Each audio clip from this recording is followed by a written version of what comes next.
मनस्पर्शी कथा या चॅनलवर आपले स्वागत आहे. एक लग्नगाठ अशी भाग 3. सानिका, शेवटी तू माझ्या हातात आलीस. ते शब्द माझ्यावर कानावर पडताच माझ्या पाठीचा कणा थरथर कापू लागला.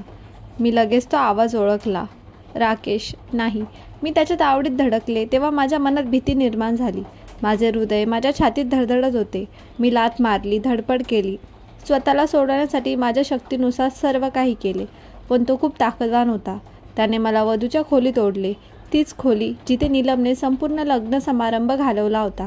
एका हाताने त्याने आमच्या मागे दार बंद केलं, तर दुसऱ्या हाताने माझा हात घट्ट धरला आणि शेवटी मला सोडले. तो हळूहळू माझ्या पुढे पुढे सरकत असताना त्याच्या चेहऱ्यावर एक क्रूर हास्य पसरले. मी आता तुझी चव घेणार आहे, तो उपहासाने म्हणाला. भुकेने डोळे काळे झाले होते. माझ्या घशात पित्त आले. किळस, भयानकता, मळमळ ते मला एकाच वेळी लागले. माझे संपूर्ण शरीर थरथर कापू लागले. माझे पाय जमिनीवर रुजले, कारण भीतीने मला अर्धांग वायू झाला. माझ्या हृदयाचे ठोके माझ्या कानात धडधडत होते. इतर सर्व आवाज गायब झाले. का? जेव्हा तू स्वतःला ईशानवर मारू शकतेस तर माझ्यावर का नाही? त्याचा आवाज विषाने भरलेला होता. तुला वाटतं का मी आंधळा आहे? मला दिसत नाही की तू त्याची छोटी कुत्री आहेस? मी अविश्वासाने त्याच्याकडे पाहत राहिले. माझा श्वास घशात अडकत होता. काय म्हणतोयस? माझा आवाज थरथरला. तो माझ्याकडे ज्या पद्धतीने पाहत होता त्याला मला नेहमीच काहीतरी अस्वस्थ करणारे वाटत होते, पण तो इतका राक्षसी असेल असे मला कधीच वाटले नव्हते. मी काही प्रतिक्रिया देण्यापूर्वीच तो पुढे सरकला. त्याच्या बोटांनी माझ्या मरून रंगाच्या साडीचा पल्लू पकडला. एका जोरात ओढत त्याने तो बाजूला केला आणि माझी ब्लाऊज घातलेली छाती उघडी केली. मी श्वास घेतला. माझे हात माझ्या शरीरावर आदळले. जणू स्वतःचे रक्षण करण्यासाठी तो गडगडपणे हसला. आता लाजू नकोस. मी तुला खूप टॉर्चर करणार आहे. तू ईशानबद्दल सर्व काही विसरून माझी होशील. त्याने माझ्या गालावर हात मारण्यासाठी हात वर केला तेव्हा माझ्या डोळ्यातील अश्रूंनी माझी दृष्टी धुसूर झाली. त्याच्या स्पर्शाने माझी त्वचा थरथर कापू लागली. मी घाबरले, पण त्याची पकड अथक होती. त्याचा हात माझ्या मनगटांभोवती गुंडाळला होता. तो माझ्या डोक्यावर ठेवत होता आणि तो मला भिंतीवर आपटत होता. या धडकेने माझ्या शरीरात वेदनांचा एक तीव्र झटका बसला. त्याच्या मोठ्या शरीराने मला अडकवले. त्याचा उग्र श्वास माझ्या चेहऱ्यावर येत होता. नाही, मी कुजबुजले. त्याने माझे ओठ माझ्या ओठांवर दाबण्याचा प्रयत्न केला तेव्हा मी माझे डोके दुसरीकडे वळवले. मी माझं पहिलं चुंबन असं गमावणार नाही. त्याचा जबडा घट्ट आवळला. माझ्या अवज्ञामुळे संतापलेला त्याने माझी हनुवटी जोरात धरली आणि माझा चेहरा त्याच्याकडे वळवला. मग कोणतीही पूर्वसूचना न देता त्याने मला थप्पड मारली. कठीण. माझ्या गालावर वेदना पसरल्या. आघाताने माझे कान वाजले. तू स्वच्छेने माझ्यासाठी पाय पसरणार आहेस की मी तुला जबरदस्ती करणार आहे? त्याचा आवाज रागाने भरलेला होता. प्लीज, असं करू नकोस. माझा आवाज कर्कश झाला. माझ्या चेहऱ्यावरून अश्रू ओघळले. त्याचे हास्य आणखी वाढले. असं काही होत नाही आहे प्रिये. आज रात्री तू माझी होशील. त्याची बोटे माझ्या खांद्याकडे सरकली. माझ्या साडीची बाही फाडली नाही. त्याने माझे ओठ माझ्या जबड्यावर आणि नुकत्याच उघड्या खांद्यावर ठेवले, ज्यामुळे मला स्वतःचाच तिरस्कार वाटू लागला. मी डोळे घट्ट मिटून घेतले आणि शांतपणे देवाला प्रार्थना केली की मला मदत करण्यासाठी कोणीतरी पाठवावे. ईशानचा आवाज माझ्या कानात पडताच माझ्या प्रभूने माझे ऐकले आणि माझ्या चेहऱ्यावर हास्य आणले. सानिका, सानिका. राकेश क्षणभर शांत झाला. शिट, त्याने शिव्या दिल्या. संधी साधून मी त्याचा हात जोरात चावला. रक्ताच्या धातूच्या चवीने माझी जीभ झाकली, पण मला त्याची पर्वा नव्हती. अरे तू कुत्री. तो मागे सरकला आणि त्याचा रक्ताळ्याला हात धरला. मी एक सेकंदही वाया घालवला नाही. मी पळत गेले, दाराशी धडपडत. मी ते उघडले आणि बाहेर पडले. माझा आवाज हॉलमध्ये घुमत होता. ईशान. अश्रूंमुळे माझी दृष्टी धुसूर झाली, पण मी धावत राहिले, शोधत राहिले. सानिका. त्याचा आवाज. मी वळले आणि तो तिथे होता. ईशान. तो हॉलच्या शेवटी उभा होता.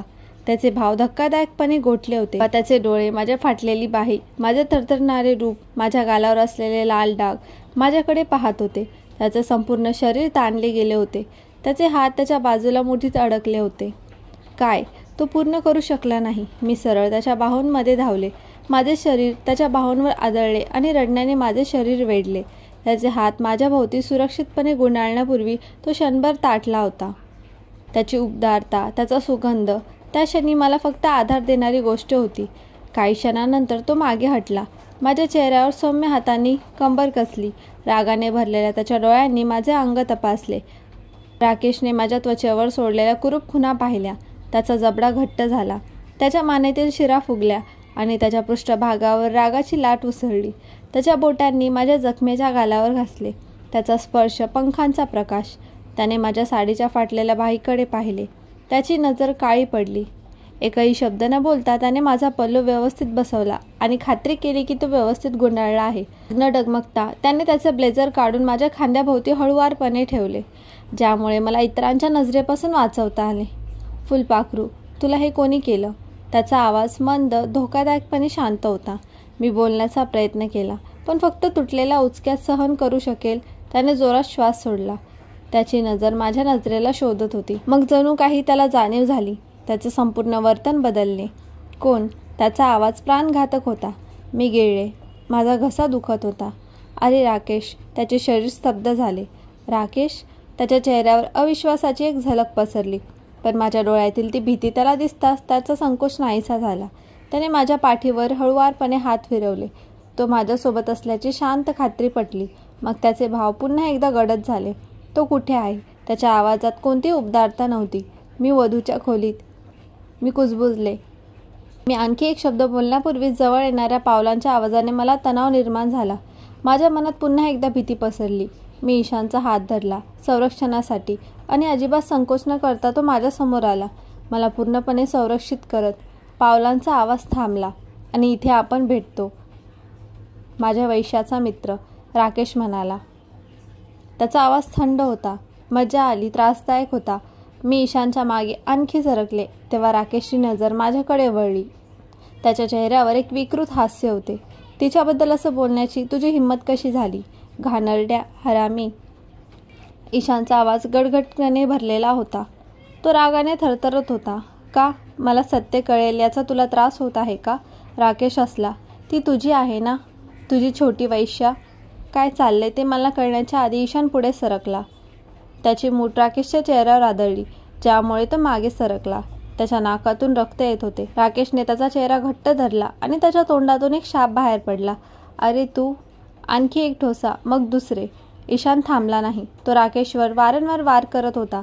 त्याचा राग अनियंत्रित होता. मांसांशी मुठी आदळण्याचा आवाज हॉलमध्ये घुमत होता. गोठून उभे होते. भीतीने मला ग्रासले होते. हा मी ओळखत असलेला ईशान नव्हता. हे काहीतरी वेगळंच होतं, काहीतरी भयानक. ईशान थांब, प्लीज थांब, मी ओरडले, पण त्याने माझे ऐकले नाही. राकेश स्वतःला क्वचितच सावरत होता. त्याच्या तोंडातून रक्त येत होतं. ईशानने पुन्हा एकदा वार करण्यास तयार होऊन हात मागे घेतला. इथे काय चाललंय? हवेतून एक तीक्ष्ण स्त्रीलिंग आवाज घुमला. माझ्या मनकेला थरथर कापत होता. माझा श्वास रोखला गेला आणि मी डोळे मिटले. आवाज लगेच ओळखला. मोठी आत्या. मी श्वासाजवळ शाप दिला. अरे वा. हळूहळू मी माझ्या अश्रूंनी भरलेले डोळे वर केले, पण माझे संपूर्ण कुटुंब प्रवेशद्वारावर उभे असलेले दिसले. मोठी आत्या बोलणारी होती, पण तिच्याकडे एक नजरही टाकली नाही. माझे लक्ष ईशानकडे होते, जो अजूनही राकेशवर मुक्का मारत होता. बाबा आणि मामा पुढे धावत आले. त्यांनी ईशानला धरले आणि राकेशपासून दूर खेचलं. तर मोठी आत्या तिच्या मुलाच्या बाजूला धावत गेली आणि त्याच्या सुरक्षितपणे कवटाळून घेतलं. आई आणि छोटी आत्या माझ्याकडे आल्या. त्यांचे डोळे प्रश्नांनी भरले होते, पण माझे ओठ बंद होते. माझे शरीर गोठलेले होते, बधीर होते. मी फक्त ईशानला शांतपणे समजावून सांगण्यासाठी विनवणी करत असताना पाहू शकले. त्याचा जबडा घट्ट आवळला गेला होता. त्याचा श्वास जड होता. त्याची चमक प्राणघातक होती. तू त्याला का मारत होता हे आम्हाला कळेल का? मामाचा आवाज अधिकाराने भरलेला होता. ईशानच्या नाकपुड्या फुटल्या. त्याच्या तोंडाकडे वळताना त्याचे हात त्याच्या बाजूला मुठीत अडकले. बाबा, या हरामीने सानिकावर हल्ला करण्याचा प्रयत्न केला. तो थुंकला. इतके घाणेरडे शब्द वापरले मी ते पुन्हा सांगू शकत नाही. खोलीत सामूहिक श्वास भरून गेला. आई धावत माझ्याकडे आली आणि तिने तिचे हात माझ्या भोवती सुरक्षितपणे गुंडाळले. काय? बाबा आणि मामा माझ्याकडे डोके वळवले. त्यांच्या नजरा माझ्या विस्कटलेल्या शरीरावर गेल्या. अश्रूंनी भरलेला चेहरा, फाटलेले कपडे, ईशानचा ब्लेझर माझ्यावर ढालसारखा गुंडाळला गेला होता. माझे स्वरूप सर्व काही सांगत होते. तरीही त्यांनी विचारले, कदाचित आत्याच्या फायद्यासाठी. बाबा माझ्यासमोर गुडघे टेकले. त्यांचा आवाज मंद, जवळजवळ संकोचत होता. सानिका बेटा, हे खरं आहे का? तो आवाज, तो लहानपणाचा कोमल पित्यासारखा आवाज मला आठवला. माझ्या घशातून एक रडगाणे आले आणि मी काही न विचार करता स्वतःला त्यांच्या बाहूंमध्ये झोकून दिलं. माझा चेहरा त्यांच्या छातीत लपला. माझे डोके हलले. एवढंच लागलं. बाबांनी राकेशकडे वळून त्याला जोरात चापट मारली. माझ्या मुलीशी तू जे केलंस त्याचे हे वाईट आहे. ते संतापला आणि रागाने दात घासत म्हणाले. राकेश अडखळला. अविश्वासाने त्याचा गाल घट्ट धरला. त्याचे ओठ वेगळे झाले. निषेध करण्यासाठी तयार, पण त्याच्या आईने त्याला तेवढ्यावरच मारहाण केली. दादा, माझ्या मुलाला थप्पड मारण्याची तुमची हिंमत कशी झाली? मोठी आत्या ओरडली. त्याची चूक नव्हती, तुमच्या मुलीचीच चूक आहे. एक स्त्री असतानाही ती सांगत होती. हो, राकेश उडी मारून आत आला. धाडसाने म्हणाला. तिनेच मला फूस लावून वधूच्या खोलीत आणले. माझा श्वास अडकला. काय? मी खोलीत नजर फिरवत असताना कोणी त्याच्यावर विश्वास ठेवतं का हे पाहण्यासाठी आतुरतेने माझ्या छातीवर भीती पसरली. मी काही बोलण्यापूर्वीच ईशानचा आवाज तणावातून धारदार शस्त्रासारखा बाहेर पडला. नको. त्याचा स्वर प्राणघातक होता. जर तू तिच्या विरुद्ध आणखी एक शब्द बोललास तर मी देवाची शपथ घेतो, तुझ्या त्या घाणेरड्या जिभेने मी तुझा गळा दाबून टाकीन. राकेशने त्याच्याकडे निखळ द्वेषाने पाहिले. जर नजरेमुळे जीव जाऊ शकला असता तर राकेश आत्तापर्यंत मेला असता. पण तेवढ्यात त्याच्या ओठांवर एक हास्य उमटले. अरे, म्हणजे तुम्ही सगळे माझ्यावर विश्वास ठेवत नाही? फासाने म्हणाला. मी तुम्हाला काहीतरी दाखवतो. ईशान तिचा इतका बचाव का करत आहे हे जाणून घ्यायचे आहे का? हे बघ. मामाने कपाळामोक्ष लावला. काय म्हणतोयस? उत्तर देण्याऐवजी राकेशने त्याचा फोन बाहेर काढला आणि स्क्रीन त्यांच्याकडे वळवली. काही असो, त्यामुळे सर्वांचे डोळे आश्चर्याने विस्फारले. मी गोठून उभे होते. खूप दूर दिसत नव्हतो. काय दाखवत होता? छोटी आत्या माझ्याकडे आणि ईशानकडे वळली. तिचे भाव वाचता येत नव्हते. हे समजावून सांग. ईशान, सानिका. मी भोया उंचावल्या. माझ्या आतड्यात गोंधळ उडाला. तू कशाबद्दल बोलत आहेस? राकेशने फोन माझ्या तोंडावर फिरवला. त्याचे हास्य आणखीनच रुंदावले. निर्दोष वागू नकोस. तू दिसतेस तितकी भोळी नाहीस. मी स्क्रीनकडे पाहिले आणि माझ्या खालची जमीन सरकल्याचे मला जाणवले. 2 चित्रे. पहिला, ईशान माझ्या मनगटांवर गजरे ठेवत होता. आम्ही दोघे एकमेकांकडे पाहत होतो. दुसरा, काही क्षणांपूर्वी भीतीने भाऊला मिठी मारली. माझा जबडा खाली पडला. माझी नजर ईशानकडे गेली. त्याचे संपूर्ण शरीर रागाने ताणले गेले होते. त्याचा जबडा घट्ट झाला होता. मुठी घट्ट झाल्या होत्या आणि जणू काही तो स्वतःला रोखू शकला नव्हता. त्याच्या शिरा फुगल्या होत्या. हे स्पष्टपणे दिसून येत होतं की तो किती रागवला होता. मी खोलीत नजर फिरवली तर सगळेजण अनिश्चित भावनेने आमच्याकडे पाहत होते. माझ्या घशात एक गाठ निर्माण झाली. तुमची स्वतःची मुलगी एक मोहक स्त्री आहे आणि तुम्ही माझ्या मुलावर आरोप करण्याचे धाडस करता. मोठी आत्याने बाबांवर थट्टा केली. हे खरं नाहीये. मी समजावून सांगू शकते. मी प्रयत्न केला, पण आत्याने माझं बोलणं कापलं. अरे प्लीज, हे पुरेसे स्पष्टीकरण आहे. तिने चित्रांकडे इशारा केला. जणू ते अकाट्य पुरावे आहेत. माझ्या डोक्याच्या कोपऱ्यातून मला राकेश विजयीपणे हसताना दिसला. तुम्ही दोघे आमच्या पाठीमागे काय करत होता हे आम्हाला माहीत आहे. ज्याने तुम्हाला बाय दिले त्याला दोष देता येत नाही. आत्या. ईशानचा आवाज खोलीभर घुमला, ज्यामुळे सगळे उड्या मारू लागले. त्याचे भाव प्राणघातक होते. पुरे झाले. आणखी एक शब्दही बोलू नका. मी त्याच्याकडे बघत राहिले. का? तो अजूनही माझा बचाव का करत होता? तो बाबा आणि आईकडे वळला. मामा, मामी, मला हे सांभाळू दे. मी करू शकतो का? त्यांनी मान हलवण्यापूर्वी एक नजर बदलली. मला धक्काच बसला. हे काय चालले? आत्याने थट्टा केली. मी तुला ओळखतो बेटा. तू असा नाहीस. मला माहीत आहे की ही मुलगी चुकीची आहे. मी म्हणालो. पुरे झाले.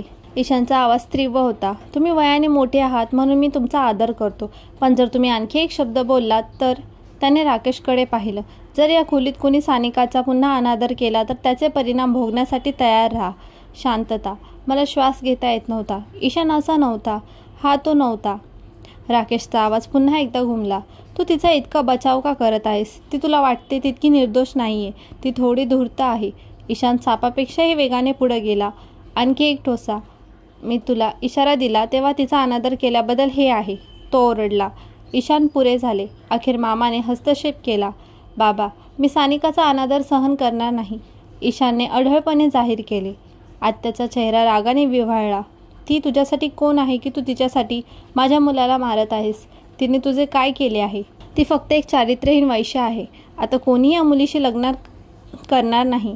तिचे शब्द मला तलवारीसारखे लागले. चारित्र्यहीन. माझी दृष्टी धुसूर झाली. माझा घसा जळत होता. माझे संपूर्ण शरीर जळत होते. तरी पूर्णपणे सुन्न झाले होते. मी डोके हलवण्याचा प्रयत्न केला, स्वतःचा बचाव करण्यासाठी शब्द तयार करण्याचा प्रयत्न केला, पण काहीच निष्पन्न झाले नाही. मग मी ते ऐकलं. मी करेन हिच्याशी लग्न. सगळं थांबलं. माझ्या फुफ्फुसातील श्वास नाहीसा झाला. माझे हृदय इतके जोरात धडधडत होते की मला वाटले ते माझ्या छातीतून बाहेर पडेल. ईशानचा आवाज शांत होता, जणू काही तो हवामानाबद्दल चर्चा करत होता. ती माझी चुलत बहीण होती, आता ती माझी पत्नी होईल. मी तिच्याशी लग्न करेन. तिचं चरित्र खूप चांगले आहे. माझे जग झुकले. आईने श्वास घेतला. ईशान बेटा, तू काय म्हणतोयस? पण मला आता काहीही ऐकू येत नव्हतं. माझे शरीर थरथर कापत होते. माझा श्वास थोड्या वेळाने हस्तक्षेपण बाहेर पडला. आईने प्रथम लक्षात घेतलं. सगळं फिरलं. शेवटची गोष्ट मी पाहिली ती म्हणजे ईशानचे हात माझ्या भोवती होते. त्याचा आवाज मंद फुलपाखरासारखा होता. आजचा भाग कसा वाटला कमेंटमध्ये नक्की सांगा आणि व्हिडिओला लाईक करा. चॅनलवर नवीन असाल तर सबस्क्राईब करा. पुढील भाग लवकरच येईल. धन्यवाद.